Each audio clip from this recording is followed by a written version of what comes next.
You're watching News9. Our top story at this hour: India is witnessing a significant surge in cyber attacks, and a majority of these threats are traced back to China and Pakistan. In fact, over 60% of the attacks targeting Indian systems are believed to be originating from these two countries. What's more concerning is the nature of these attacks. They are not random. Critical sectors like defense, telecom networks and security forces are primary targets of these attacks, areas that are vital to India's national security. The method used ranges from phishing scams and malware to spyware to surveillance and data theft. According to a CERT-In India report, India recorded over 20 lakh cyber incidents in 2024 alone, reflecting the sheer scale of threat landscape. Experts say that China's operations are more sophisticated and long-term, focusing on cyber espionage and strategic data access. Pakistan, on the other hand, often uses more direct tactics like targeting, hacking and social engineering to trick individuals in India.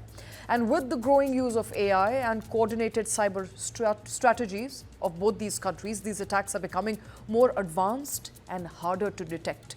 In fact, in response, India is stepping up its cyber defense systems with a stronger focus on monitoring, rapid response and securing critical infrastructure against emerging threats. Joining me on the show is my colleague Kanishk. Sabyasachi, in fact, is joining us live. Also will be joining us is Kanishk Kaur, a cybersecurity and digital expert. Sabya, I want to come to you first. Run us through the data. The report that is coming out is shocking right now, pointing to 60% of all attacks in India stemming from only two countries, China and Pakistan. Well, Shweta, these information we have gathered from the documents from the Ministry of Home Affairs. Now, the numbers speak for itself, because if you look at the annual report of the CERT-In, which is the agency that comes under the Ministry of Information, METI. Now, clearly it shows that in the year 2024 itself, more than 20 lakh cases of cyber frauds or cyber incidents have been reported in the year 2024 alone. Now, we have seen that there are diverse patterns which has been adopted by the hackers. They have been using stealing data. They have been introducing viruses. They also have been creating fake accounts or profiles to send out fake messages. Now, if you talk about China and Pakistan, more than 60% of the cyber attacks come from these two countries. Now the government says that at this particular time, it is the number of cyber attacks are increasing because of the advanced technology and also with the use of AI. So under these circumstances, the government has to prepare itself. The government has to monitor real time. Also, they have to increase their surveillance. They have to update their systems so that real time action can be taken to tackle with this issue. Now, talking about Pakistan uses the old techniques where they creates fake accounts and so in different social media accounts, and they sends out fake messages and usually target people who belong from central government or security, and to get sensitive information. Whereas if you talk about China, they use more advanced technologies which is for long term. They usually involved in spying for stealing sensitive information. So overall, this information has come in from the Ministry of Home Affairs, and they say that necessary steps are being taken by the government of India. And yes, they have acknowledged that it is a growing concern, and that is the reason why. Menace, absolutely, Sabya. It's a growing menace, something that METI is also taking note of. Joining me on the show is Kanishk Kaur, is a cybersecurity and digital technology expert. Kanishk, what are you making of this latest data coming by the way of the CERT-In report by Ministry of Information Technology here in India? 60% of all the attacks are stemming from only two countries. While on one hand, China is using more sophisticated technology, Pakistan is still going for basics and only targeting individuals. But all in all, the target continues to be India's security apparatus. Absolutely. Thank you for inviting me, Shweta. See, we still have conflicts with China and Pakistan. The physical conflicts on ground lead to cyber conflicts, because today cyber power is one of the key methods to which you can attack critical infrastructure and showcase your supremacy. So this is a method which is used by countries like China. And if you look at the global cyber power index, China is rated right at the top level. Now, how do you use cyber power?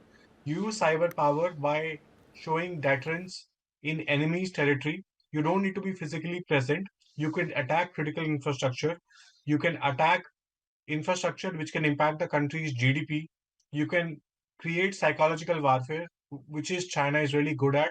And you've got Pakistan, which we recently had a conflict with. Now, these two countries work together. They don't work in isolation. They work together through social engineering, phishing. They do all kinds of attacks, right? And if you look at People's Liberation Army today, India is one of the most targeted countries for them right now. And they have private contractors with more than 10,000 private contractors and companies whose job is to use cyber warfare, cyber conflicts, use psychological weapon today to attack India. Now, how do you resolve for some of these aspects? We are seeing that India is now trying to mend its ties with China by having diplomacy talks. Now, when we have these diplomacy talks and we have more peaceful resolutions, then cyber is also one of the key aspects that must be discussed so that it's not just you're talking in the air or you're trying to resolve physical conflicts or land conflicts, but also cyber conflicts. So Absolutely. with So, Kanish, China, I yeah, understand that there is a concerted attempt being made, of course, on the foreign policy level to resolve some of these conflicts and have a understanding as far as cybersecurity and cyber warfare is concerned. But I have to ask you, majority of these targets, be it phishing and be it hacking, they emanate not from, hacking of systems, but hacking of individuals, identifying individuals with weak links, people who are more vulnerable. So in view of that, and knowing that there is an imminent threat here, what is your advice to people who are susceptible and who are vulnerable? How should individuals protect themselves? according to a cyber attack technique called as the cyber kill chain, people are the weakest link in the cyber kill chain today. Now, the cyber kill chain was developed by Lockheed Martin long back. Now, for if people need to protect, they need to safeguard themselves by keeping themselves aware about new attacks, whether it is social engineering, phishing. Even your digital arrest is a mechanism of cyber attack today because you're duping countries, citizens of their money, their life savings. So today, private individuals are also targeted not from China but from third world countries in the Golden Triangle, such as Laos, Myanmar, Vietnam, and Cambodia. And you will find Chinese nationals being involved in it. So the biggest way is to stay aware. Take care that if someone's calling you for digital arrest, you don't fall trap for it. If someone is trying to give you money at a very low interest rate, not doing verification, don't fall for those traps. It's important that people don't share their OTPs, pins, and they don't trust people online. Physically verify. If you're investing in cryptocurrencies, verify whether that cryptocurrency exists or it's a fake. A lot of cryptocurrency based scams originate from China and which targets individuals today. A lot of stock broking scams, a lot of scams in investment schemes originate from China, and these are private individuals and firms whose job is to lure people and take out millions from this country. So one needs to take care of all of these new scams which use greed as a clickbait to attack individuals and then compromise their data and social engineer and take their money away. All right, Sabya, coming to you, this data is being compiled by the government of India, which means the government of India is keeping a close watch on some of these systems which are currently vulnerable. What have you heard from government of India as far as that report from CERT-In is concerned? What are the active measures and steps that the government is taking? Well, So the government is the Sorry, government. Kanish, this is for Sabya, yes.